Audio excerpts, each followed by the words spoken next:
Women outperform men on investments by up to 1.8%. This is a big deal. Women are choosing less aggressive investments, but still outperforming men, which is crazy to think about. As females, we don't tend to choose big risky investments. What that also means is that because we are busy, this is what usually happens. We're busy. We don't have time to check our investments. So we don't go in, see that markets are down, and then panic sell. And so there's a big part of it that just we really can be better investors than men because we're so busy.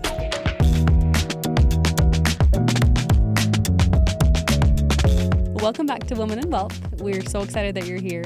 We previously had talked about debunking 8 myths that we hear often in our industry, and we are going to keep that conversation going and talk about some shocking facts that we found when we came across some research that we were doing just about the industry in general.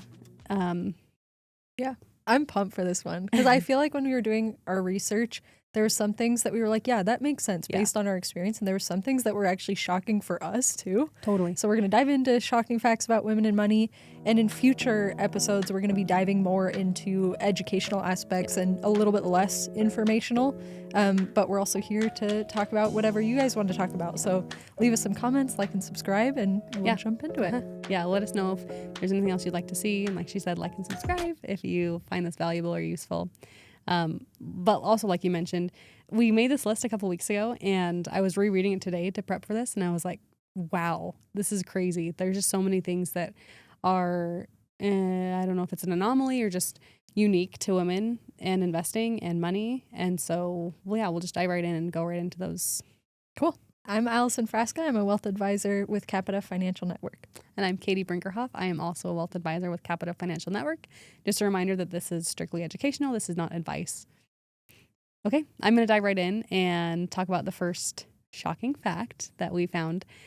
So there is an event that they're calling it. It's called the Great Wealth Transfer. And what it means is there's a bunch of money that's transferring from one person to another. And the shocking fact about this is that about $54 trillion of the entire $124 trillion that they're expected to transfer in about 2048. So we have about 25 years we're looking at.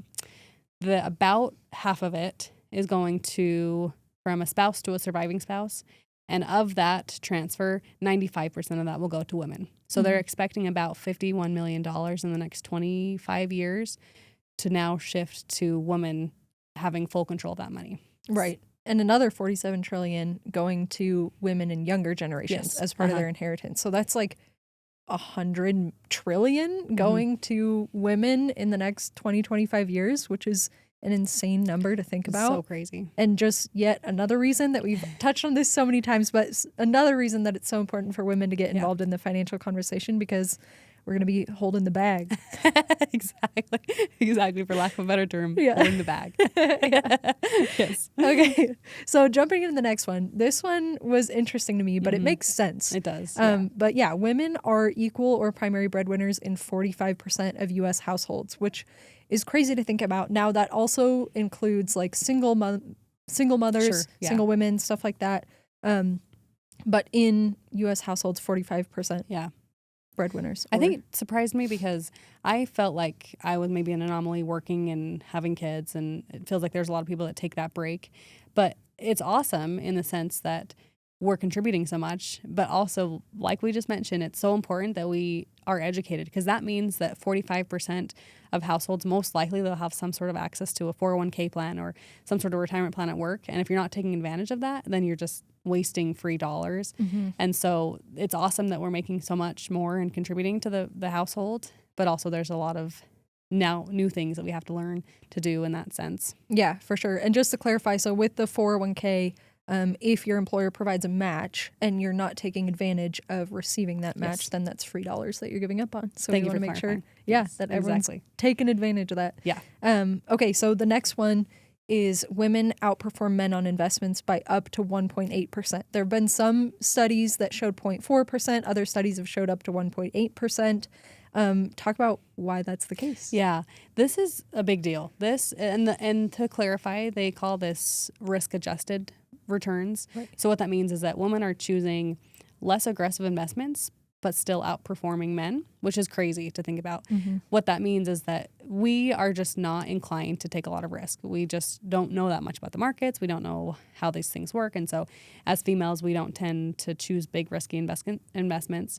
But what that also means is that because we are busy, this is what usually happens. We're busy. We don't have time to check our investments. So we don't go in, see that markets are down, and then panic sell. Mm-hmm. And so there's a big part of it that just we really can be better investors than men because we're so busy. And so that allows us to perform better on a long-term basis. Yeah, for sure. And I think there are less women that feel comfortable with investing, which isn't a good thing inherently, but it's good in the sense that the less you fidget with your portfolio, oftentimes the better it does. Now, it depends on what your original portfolio looks like, obviously, but I say the same thing to my clients. Like, we're sitting down and I have clients that say, oh, I really only check this when we meet once a year. And I'm like, that's not the worst thing in the world, because if you're checking it super often and you're someone that gets really nervous about markets and you're going to make a decision based on your nervousness or fear, that can have a really negative impact on your investment. So I feel like a lot of that plays into it. Yeah, that's great. Yeah.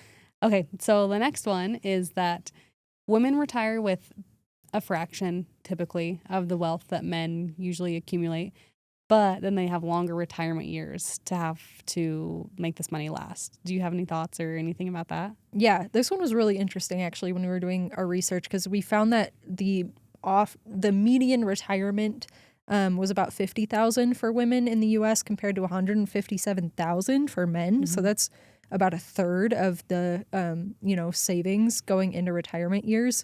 And I think a lot of this plays into exactly what we've been talking about, that women don't always feel as comfortable with investing or the financial conversation in general.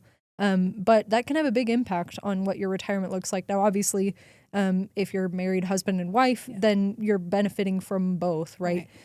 But it does make sense for, if we're both in the same position, then we might as well both take advantage of, 401ks and things like that. Totally.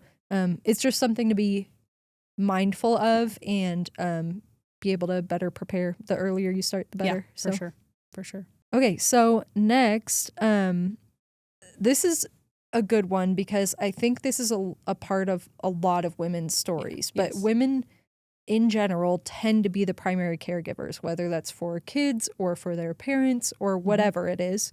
And that can negatively impact your career, your income, your savings, therefore.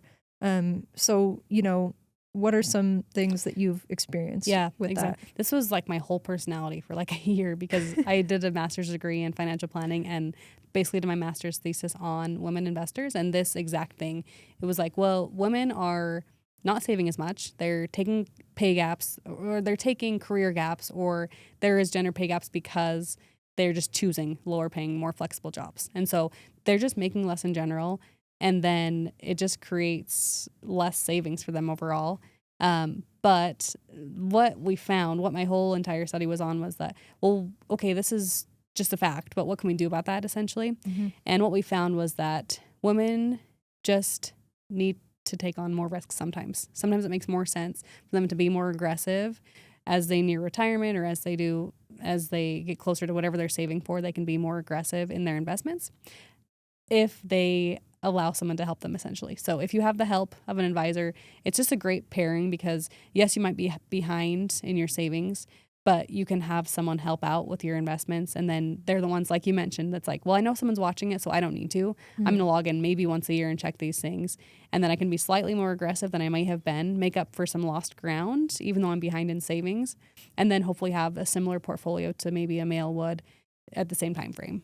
Yeah, for sure. And shameless plug, if you're in this space that you have been out of work for a while for whatever reason, whether it's caregiving or maybe you never worked before, but you're thinking about getting into the workforce, or maybe you were laid off and it's just taking a while.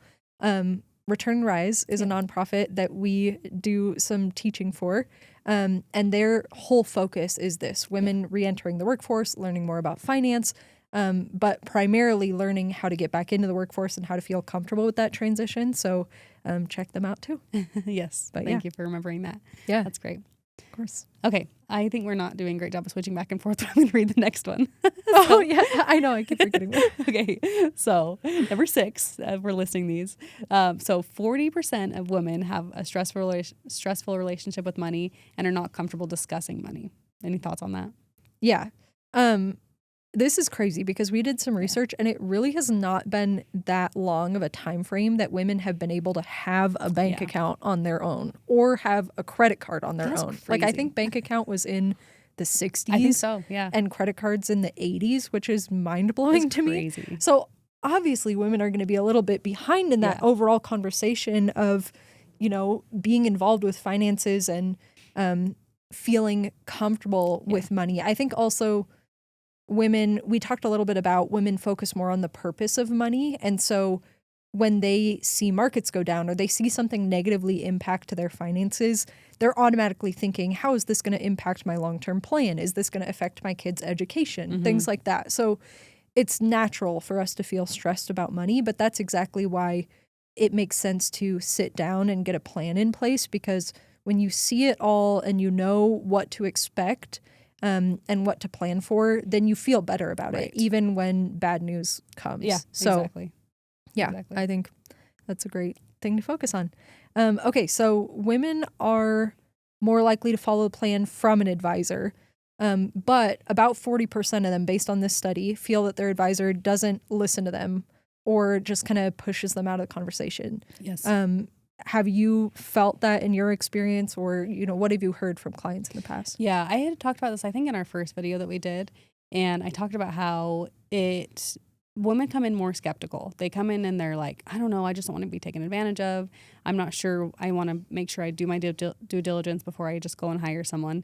And then it ramps up super fast. And they're like, by the way, my dog's best friend, this happened. I need to text you about it. And it's like, we're best friends with them. So it's great. I love that. There's just a little bit of it has to be like a ramp up period where they do decide to trust you. Yeah. But I know that the plan goes way better when they have an advisor. And so what the stat is that 40% feel like they don't listen to them, but we're trying to change that. Yeah. So for sure. Hopefully people don't feel that way. We're also always happy to give second opinions on people's advisors or your current situation. So feel free to reach out if you ever have any questions about if you're not feeling like your advisor listens to you. Yeah, exactly. If your advisor isn't listening to you, then it's not a good advice. Yeah, I don't think so either. Anyways. Okay. I think it is my turn. Number 8. Okay. Yeah. So this is crazy. Women tend to have more life transitions than men. And then we listed all of them. So death of a spouse, marriage, remarriage, childbirth, childcare, college planning, menopause, divorce, career change, downsizing, returning to work. There's just so many transitions that women go through and that can or cannot negatively or positively, whatever it ends up being, impact the financial situation overall. Yeah, for sure. Even not to be TMI, but I feel like more and more I'm hearing about menopause and I'm like, how do people work? I know. This is so crazy. Just all of the life transitions, and it can really impact your ability to work or your desire to work. Which obviously income has a huge impact on what your financial situation looks like. So that's not to say that you can't have a good financial plan. If your life is impacted by all of these transitions, it just means that your plan needs to be able to incorporate those life transitions. And that's important to plan for ahead of time because we know that a lot of those things are going to happen. Yes, that's true. It's just something, again, to be mindful of and prepared for.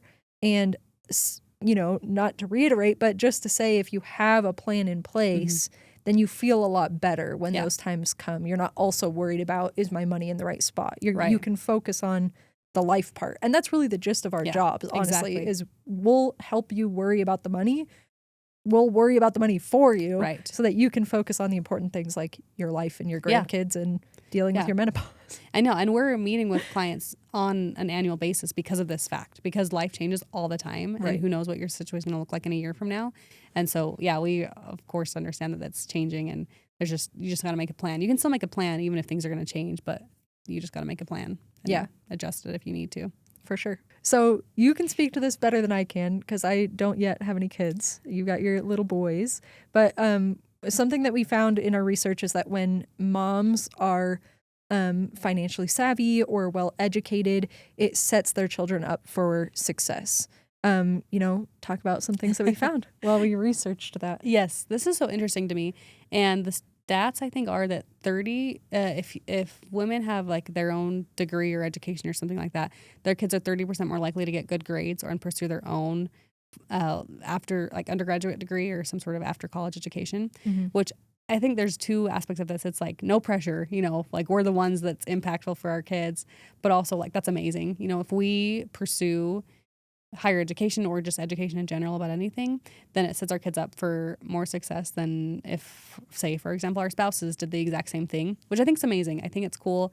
And all of us, I think, are intrinsically have this desire to improve ourselves just as women. We like to be the best version of ourselves. And so it's cool that intrinsic feeling that we have translates to our kids being better off and more successful. Yeah. So there's not anything really else to do at this. Just know that you have a big impact and that being here and learning about finances is having a positive impact on yourself and your family if you have a family, which I think is amazing. So yeah, thank you everyone for being here. This is hopefully going to be an awesome community of women that we can all even someday connect and bounce ideas off each other and just really empower each other to be a part of the conversation. One thing I wanted to add to that too is we know how much is on the plates of moms, Katie more than me, but from observation, what we're not saying is you're not doing enough. There's not enough on your plate between laundry and cooking, whatever else it is that you do as moms and especially for kids. But what we are saying is it's so powerful to see how big of an impact it has when women are, educating themselves and learning more about finance, and you're taking the right step by being here. So we're happy to have you here, and just know that you have a great big impact on your kids and you're doing everything right. Yes, that's true. That's nice. I'll go cry in the corner after about how nice that was. But really, we're glad that you're here, and we hope that you can find value in this. And so in the upcoming videos, we're going to cover how do you know if you're on track for your financial goals, and then we're going to start breaking down some investing basics moving forward too. So join along for that. See you next time.